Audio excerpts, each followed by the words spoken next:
Lights, camera, fashion. It's the Mezza Live with lifestyle expert Jackie Grund and professional ski instructor to the stars, Nicole Roffe. After several run-ins with celebrities and as a successful blogger, Jackie felt the need to offer encouragement and support to help people living in their middle, or as she calls it, mezza of their lives. And joining her from the New York City fashions to the Colorado slopes, her co-host, Nicole Roffe. With the Mezza Live, they now come full force, blazing the way for women everywhere, wanting to add a little sparkle and a whole lot of spice to their everyday life. Tune in every other Thursday at 4 p.m. Eastern Standard Time on uimediaapp.com, Facebook Live, Spreaker, and all your favorite podcasting platforms. Have something you'd like to say? Maybe a question or even a hello? Well, you are in luck. Call us at 678-495-4345, where Jackie and Nicole will answer you live. Reinvent yourself. It's time to feel fabulous in your 50s and sexy in your 60s. With the reviews you can use, here's Jackie and Nicole. Hello, everyone. Welcome back to the Mezza Live. We are so excited and pumped up. We are honored to have on world champion, Hall of Famer, three-time Olympian gold, silver medal winner. Yay. Not going to tell you who it is yet. Yeah. Who will let us know if we're going back to the slopes or not this winter, what's happening with her. But first, I want to say hi to my co-host, Jackie. Hi, we're Hello, sitting. my friend. What's happening with you and your family? Socially distanced, as you can see, everybody, you know. You still headed Yeah. out for a little vacation soon? We are. We're going actually to the mountains, you know, very appropriate for our show today. We are heading to the Smoky Mountains, so we're really excited. I hope we don't see any bears, though. That's my only thing. That was a good reason why I wanted to be your co-host. So we're heading up there with my husband of 37 years. So I don't know how we're going to do locked up in a cabin for, I don't know. We're not newlyweds, so, you know, I don't know how that's going to work out. So. I'm sure it'll be a good time. I'm sure it'll be We're fun. going to hike. We're going to do some, you know, look at waterfalls. Stuff Awesome. Like that. Yeah. Okay. So, you know, we always have to like to do a little hot topic before we kind of dive into the show today. And I know we have a great show today. So, oh my God, I'm so excited. Our hot topic is, of course, schools and, you know, what's happening. We are all going virtual here in Georgia if anyone's interested and you're keeping up with the news, unfortunately, because of the pandemic. And it's just, you know, it's kind of a first timer. You know, I know we had to stop in March, but my daughter's a teacher and, you know, they're having COVID training and getting used to it. But crazy. The kids are not allowed back in the classroom. School. Yeah, I not can't believe yet. it. Not yet. But how about you? You Making have kids. history here, but keeping kids safe, I suppose. You know, they're going to do a stepped-in approach in the public school, according to my daughter who teaches kindergarten. So they're going to start virtually, but gradually get them, you know, to come back. But we wish all the parents, you know, really, you know, good luck, because this is not easy. This is homeschooling on steroids, and they get a medal. They get a gold medal, right? They get a gold medal today. Absolutely. Yeah, they definitely get a gold medal. I hope things change for the better and the kids can go back to school a little bit sooner. I hope so. Maybe after the first. Cross your fingers, but not your ski tips. That's right. Anyway. So, Nicole, who do we have on the show today? Okay, let's see. Today we have a very, very special guest, a skiing superstar, hero for many young skiers, racers, and Olympian 3 times, world champion, Hall of Famer. She's from New York. Woo! Yay. The fast, the incredible Diann Roffe. I'm pumped up, ladies and gentlemen. Watch this. She and is. she is going to give you some ski tips at the end for you guys. So anyway, and tell us if we're going skiing or not this winter, which I hope we are. Well, I hope so. But before we get to our special guest, okay, we're going to say hello to friends at WDJY 99.1. Hello, friends from WTTA 101.2 FM in Kentucky and Ohio. You can now watch and listen to all exclusive and uncensored content 24/7 at UI Media. Connect with us online. You can follow us on social media, Facebook, Instagram, YouTube, Spreaker, and other passing platforms that you love as UI Media Network. Looking for an opportunity to work for a conscious media network? UI Media Network is looking for like-minded interns to assist in getting the network's message out. Email us today at contact@uimedianetwork.org to connect. Questions for today's show? You got a question for somebody like Diann? Yes. Call us 678-495-4345. We'll get to you at the end. Before we hang, now a little bit more about Diann. She is a former World Cup alpine ski racer an Olympic gold medalist and silver. She's from New York. She won the gold medal Super G at the 1994 Olympics in Lillehammer, Norway. Roffe also won the silver medal in the giant slalom in the 1992 Winter Olympics in France. A gold medal again in the giant slalom in 1985. She can't stop at the World Championship in Bormio, Italy at the youngest age ever, 17, and now a Hall of Famer. Welcome, Diann Roffe. Now that's an Hi, intro. Diann. How are you? Hi. I'm good. You guys are crazy. Yes. We are. Crazy. And we're wearing these very warm sweaters too. Crazy But in for your skiers. honor. Skiing. Anyway, how are you? And thank I'm good. you. I'm very good. Thank you for joining us. This is truly an honor. Honestly, I have been watching you since I'm a little kid. You're from New York. Super cool. Anyway, let's get to the questions. Yep. Diann, again, welcome to the Meza Live. All right, let's start off the beginning. First of all, Summer Olympics postponed. Are these Olympians going to be able to move on to the next Summer Olympics or not? What do you think? What is your perspective on that? Yeah, it's really an interesting dynamic. When I heard about it, having been in 3 Olympics, the hardest part about the Olympics is getting into them and qualifying for whatever your sport is. So, when you think about the different sports and when athletes are trying to peak, and then they're told, but wait, you have to wait another year. Some of them may had plans, with their lives that may or may not fit for another year, but I don't know what the governing bodies will do with qualifications. Yeah, exactly. So, it's crazy. And I just go ahead. Some sports, if you qualified already and they named the team already, I think legally they have to continue with that. But what if somebody's injured a year, from now? Things happen. Yeah. Things happen. So, Yeah, that's a shame. I just kind of want to throw that in because, we are, you're an Olympian. We just postponed Summer Olympics, kind of want to tie that in, for everybody out there who enjoys Summer Olympics like myself, swimming. I like the winter better. But let's talk about Diann now. Yeah. Okay. So do I, Jackie. Yeah. All right.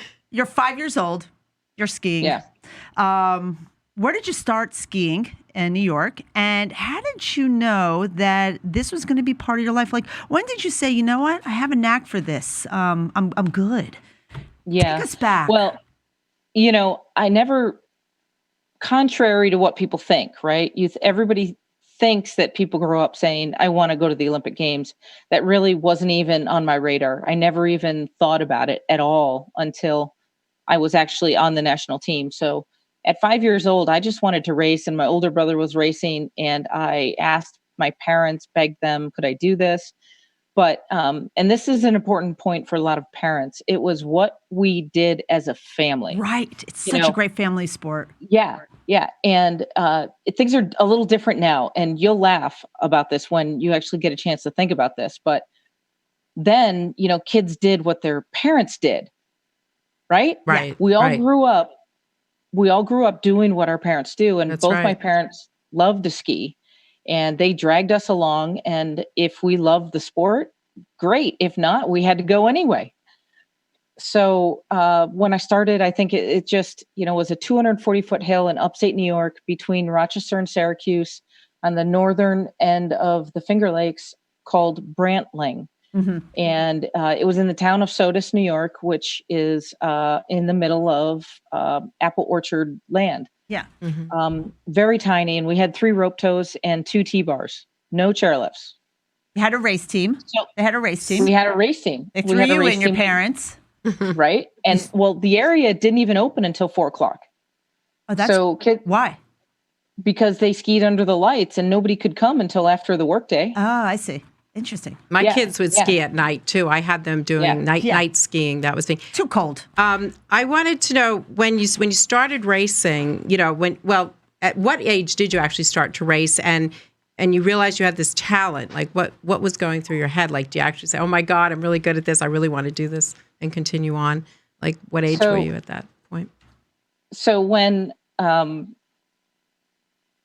I never stopped, I love the sport so much that it was just something that we did. And but you had talent the way, but you were different. Yes. All along the way, I was always winning. And, I'm so thankful. Yeah, I'm so thankful that my parents were really cool about it. They were super cool. They were not at all the crazy parents.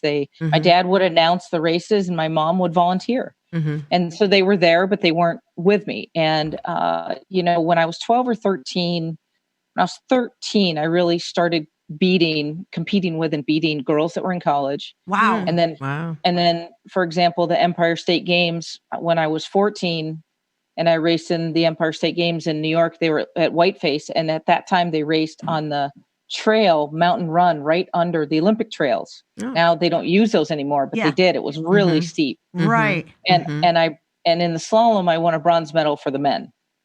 Wow. It's amazing. It just seems like you just got on skis and you just were very fast and your angles were just there and just better. Yeah. And you were just bigger than life and you just were winning. And it's just kind of like you were a prodigy because, I mean, there's so few people that can, be somebody like you. It's just an amazing story, I find. It was how old were you when you got onto the women's ski team, on the alpine ski team?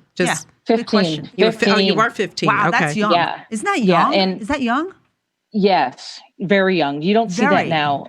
And, so I was training, I think I was in my first World Cup when I was 16. And then, of course, I won the World Championships at 17 and still hold the record for the youngest ever world champion in the sport today. Really? That's incredible. Wow. That's incredible. Cool. That's really good. I remember, when I used to live in Colorado, I worked for Beaver Creek, and I used to watch you run gates with your teammates, with Eva, Hillary, Peekaboo Street, and I was just so inspired. I was never a racer, didn't have that opportunity, but I would look at you girls and go, you know what? I just want to be the best solid skier that I could be, even though I couldn't be a ski racer.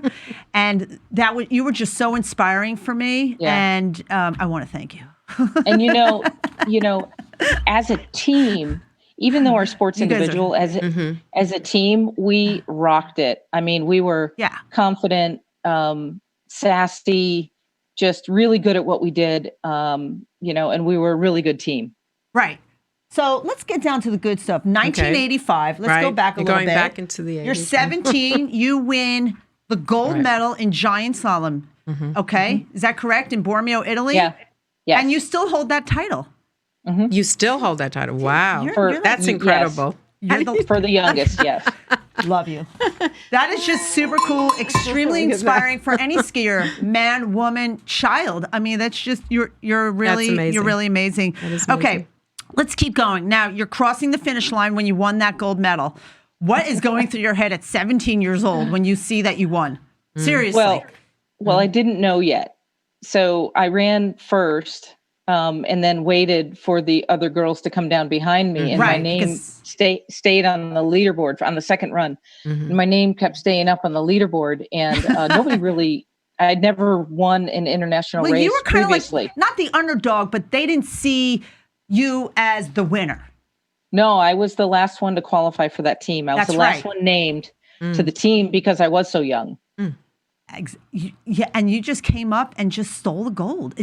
It's just amazing. And then 1992 comes along right after, right, Jackie? And now she's back in Albertville, France. Okay, you're a silver medal winner. You win in 1994. Still very young, and then you win again Super G in Vail. You finish off your career in 1994, first place in Super G. What an amazing ending to that impressive ski career. Again, they did not see you coming to win that medal in 1994 at your very last race. Am I correct? Correct. I again qualified last. And that seems to be... I love that underdog story. I just love that. Well, it's easy, right? There's no pressure on an underdog. Right. An underdog can just, rise from nothing. Yeah, exactly. Because you don't have that pressure. Exactly. That's always you weren't the best expected place to win. To be, I think. Right. The underdog place, right. Which teammates, I know we're going to break in about a minute, but maybe we can get this in, but which teammates do you still keep in touch with? Eva, Hillary, Tamara, Diann, I guess?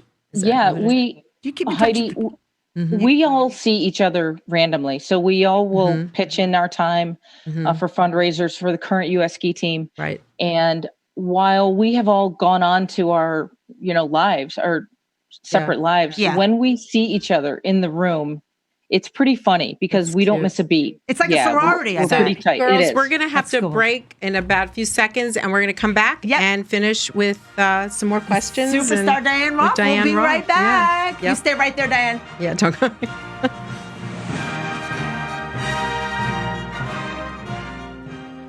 This is Kurt Arsenault of Arsenault Advisory Group. You just got married, but you may not realize that your money did as well. Is your spouse a spender or a saver? Will you purchase or rent a home? Finances aren't always fun to talk about, but getting on the same page with your partner and having real conversations about your goals will pave the way for a secure future. If you have recently tied the knot, visit arsenaultadvisory.com to download our free ebook titled 7 Smart Money Marriage Tips. Visit arsenaultadvisory.com to get your free ebook today.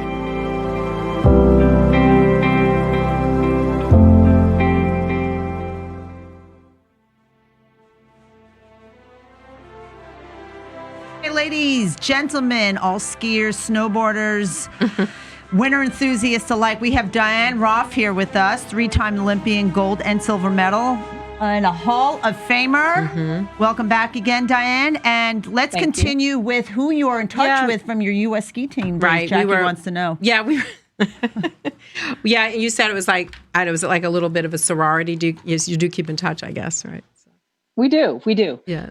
Whenever we get the chance to share pictures with each other, if we're not, with each other in person. I mean, we all live all over the country, from Alaska to Florida to, every corner.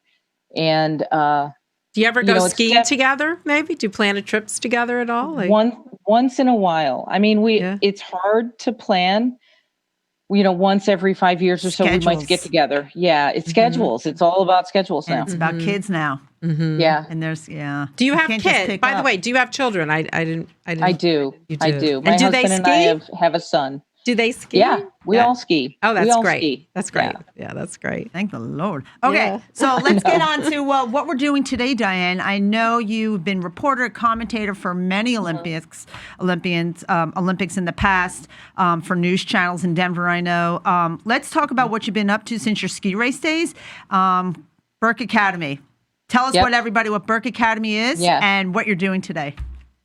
So I went to high school at Burke Mountain Academy. When I made the U.S. ski team, there were restrictions at the same time as to how many public school days you could miss. So off I went to a ski academy, and it was really one of the best parts of my life. It's an incredibly hard, difficult, challenging school. And it allowed me to be on the U.S. ski team and finish high school and create, I think, much of who I am. And so now when the head of school, Willie Booker, and I had a chance to catch up, we circled around he asked if I would consider coming back and running the junior program. And for me and, our family and the age of my son, it was kind of a perfect storm of, it fits right now because, obviously we don't live in Vermont, but we now spend our winters in Vermont. But for me to go back there is, it's pretty special. Yeah. So give us a typical day at Burke Academy. That would be great. So here, we're here in Atlanta, even a lot of people in the Northeast, Southeast, even out Midwest, they really don't know what goes on in that special academy. I think some people know, not everybody, most people don't know. Let's just go into the Burke Academy itself. Yeah, What a day would be like. Give us a day there and who can qualify to go to that school? That's a really good question. So there's probably about 60 ski racers, Nordic and Alpine, that have come through the school and have represented their respective countries in Olympic Games. Canada, Australia, the U.S., Japan. Anybody we would know? Michaela Schifrin. So Michaela Schifrin is also a Burke Mountain Academy graduate. Ted Liggety? Nope. No. There've been quite a few. There have been Diann quite a few. Yes. Michaela, Lindsey Vaughn? You're not letting me answer your question. Okay, you're right. I'm so excited. I'm sorry. Okay, go. So that's okay. So the academy starts at 8th grade and goes through high school. And then we have what's called an E-teamer. So if you're ranked in the top 100 in the world, you're able to go to the academy and train to be on the U.S. ski team at no cost. Then I run the junior program, which starts at 6 years old and goes all the way up to 15 years old. And those are the kids that are really, hoping to be able to ski and maybe go to the academy in the future. But if not, be lifelong skiers. Yeah, for sure. So, but a day in the life of the academy starts with a workout in the morning, breakfast on the hill, first thing in the morning, back for lunch, classes all afternoon, workouts in the afternoon, video, time with your coach, study hall, dinner, bed. I mean, it is jam-packed with everything skiing and everything to raise the bar academically and athletically. Oh, that's great. So that you're completely prepared for whatever life could throw at you. Excellent. Excellent. And I know your son is going to the academy. Oh, is that right? Yes. No. Well, he's part of the junior program, which he's only in rising 7th grade. So he's not old enough yet. What age does the academy start at? The 8th grade. So 8th, so middle school. 13 really. Yeah. Right. And it goes all the way up to high school.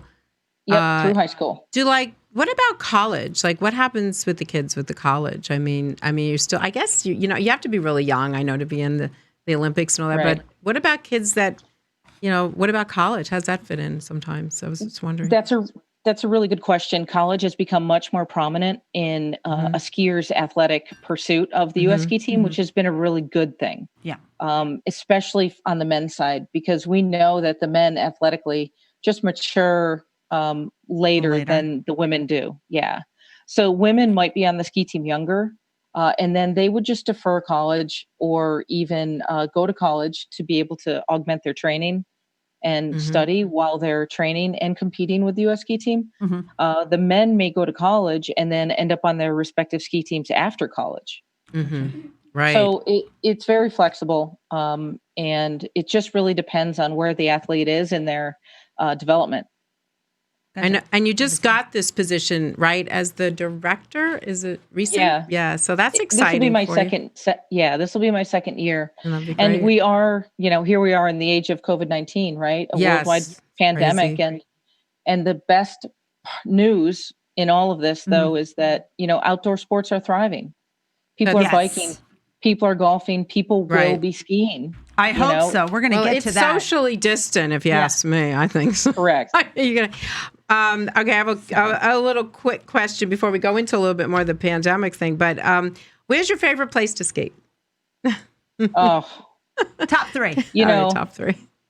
That's hard to choose top one. Well, everyone loves the snow out west. I personally love skiing in Europe. I spent 10 years. Okay. Yes. I spent 10 years living over there and traveling and waking up to, morning sunrise view of the Alps. And it's a really big part of my life. I love the culture. I love the people. I love the mountains. I love skiing. I don't like everything. Personally, I've never skied out west. All right. But I've skied on the East Coast and I like the altitude on the East Coast. I can't stand, I'm sorry, I can't stand 8,000, 10, 11, 12,000. It really bothers me. My favorite place was Mount St. Anne in Quebec. I love that. That was kind of fun. But that was, I don't know. I just can't deal with that altitude, I guess. You have to get adjusted. You have to stay there and, just to be there like months. So top 3 though, I would say St. Anton. Nice. And then Austria. My husband and I have it on our bucket list to someday go back to New Zealand, because New Zealand is just, they're skiing now. Yes. But it's just beautiful. I mean, it's, it's gorgeous. And but look, we're having a discussion about, I've traveled the entire world and skied at places all over the world. Right. And I can't even tell you clear cut what my top 3 are. I know, it's very difficult. Let's get to hot topics today. We all know what we're talking about, coronavirus. Unfortunately. Diann, help us with this. Maybe you can add some perspective. How is this corona going to affect the U.S. ski team, or how has it already affected the U.S. ski team right now? And there will there be a World Cup race this season? So yes, it's affected what the U.S. ski team is doing. We can't cross borders at this point to do our usual training. The ski team can't do its usual training in Europe. So they've been able to do some training at Mount Bachelor and Hood. The guys at Powder have been amazing in supporting the U.S. ski team. They've then also finished up a training block at Mount Hood in Oregon and have been able to get some time on snow. But normally, I think they've done maybe a quarter of their usual volume. So, yes, the training has been affected for our U.S. team athletes. I know. It's a shame. They can't go down south. They can't go to New Zealand. They're not going to Europe right now. What's going on this winter? What do you think? What have you been reading? What have you been hearing? I've been reading, listening to everything from Vail Resorts to Epic to Icon. Are we going skiing this winter? Yeah. So are we skiing? I think so. We're going back? We're going back. We're going back for sure. Thank the Lord. Yeah. Thank you. It's been, the unknown is good. The unknown is what stresses people out the most. And people need to know that, skiing is a recreational sport and it's a sport, but I think it is a really healthy way for people to get outside in the winter. And we're going to be able to do it. Areas are going to do everything they can to follow all the guidelines that they have to follow. Our program is going to operate differently, right? We'll have to operate differently with our athletes on the hill. Yeah. But we are going to operate and we're going to have a great program. It's really, everyone's expecting to wear masks and goggles and have it be a little different. That's okay. Right. Yeah. It's okay. Well, actually, according to Dr. Fauci today, you wear a mask and the goggles and you're all set, I heard. Right. Fine. You wear a neck gaiter anyway. You wear the buff anyway. So we're skiers covered. really aren't affected. We're covered. Or snowboarders. Well, Diann, thank you so much. But we have we want to get us. maybe some ski tips. Okay, a ski How tip. about some ski tips to the general public? We have a few audience? seconds. You have a few seconds? We have a few seconds. We got a few minutes. We got 2 minutes. We got 2 minutes. So, okay. What kind of ski tips can you help beginner, intermediates? Most of the skiers here, we both work for Peter Glenn Skiing Sports, the biggest ski retailer here on the East Coast. We have 9 stores. Right. They always get they're always asking me for ski tips. What who you are, can you give some ski tips out to the audience today? Sure. Something simple, easy to do that'll really, really push their ski level up. If you haven't tried it and you're tired of this pandemic and staring at 4 walls and working inside, find a way to get out and ski this winter and take a lesson. Take a lesson. And foremost, for sure. I believe in a lesson. Absolutely. But what about ski tips? Anything like you just tell us, like maybe some strength training, Okay, so I'm in my 60s. I haven't skied in probably 20. No, I stopped when I was maybe 40 something. So I've been skiing a while, and I just had a hip. What should I do to get in shape? What would I do to get back on there? Cycle, play tennis. Yep. You can you're probably a lot more pain-free at this point. So do something that is lateral, go, hiking and biking. Okay. Go out and ski and start with what you're comfortable with, but go do it. I will. Okay. Oh yeah. You know what I want to show? Oh, you remember this, Diann? Yeah. What does that remind you of? Cowbell crossing the finish line. She brought her show and tell with her. Yeah, I know. Right? We have our little U.S. ski team. Well, again, thank you so much for being with us and taking the time out of your very busy day. It was so special to have you. Thank you for Nicole's your time. Nicole's very excited to have talked to you today. Yeah, and great news from you. We also wanted to let everybody know that we also have some other wonderful guests coming on. Yes. What do we have coming on? Well, let's see, in 2 weeks, we come back. Oh, we have 30 seconds. Okay, so we have Pauline Kleiman coming on. She's going to tell us about the real estate business. Yes, because it's actually hot right now. So if you want to buy a ski chalet somewhere, now's the time to do it. Yeah, and then the week after, or 2 weeks after, we have skigirl.com. Skigirl.com. So we have those 2 folks coming on. And then we'll probably have some chef coming on. Yeah, we have some chefs coming on. So please tune in with us every other Thursday on Mezzo Live. Yeah, thanks, Diann, so much for being with us. Thank you. Take care. Luck. Keep in touch. Good luck. All right, bye-bye. If this content resonates with you, don't forget to subscribe to our channel at uimedianetwork.org to stay updated with our uncensored shows. Also, like and follow us at UI Media Network on Facebook, Instagram, YouTube, Twitter, and almost all your favorite podcasting platforms. Most importantly, if you're being censored on social media, write to us at contact@uimedianetwork.org to get your message out. And remember, keep raising that frequency.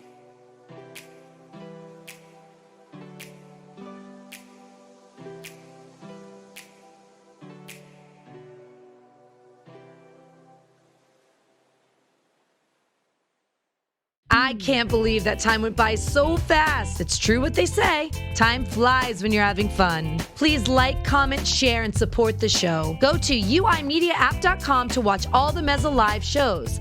Follow UI Media Network online, YouTube, Facebook, Instagram, and all your favorite podcasting platforms to stay updated with our uncensored content. Would you like to be featured on the show or even sponsor it? Write to us on contact@uimedianetwork.org to know how. We hope you had a wonderful time and hope these tips will help reinvent yourself in the best years of your life. Take care, and we'll see you again in 2 weeks, same time, same place. The Mezza Live, only on UI Media Network. The UI Media Network and its associates take no responsibility for the opinions and statements made by the talk show hosts or their guests.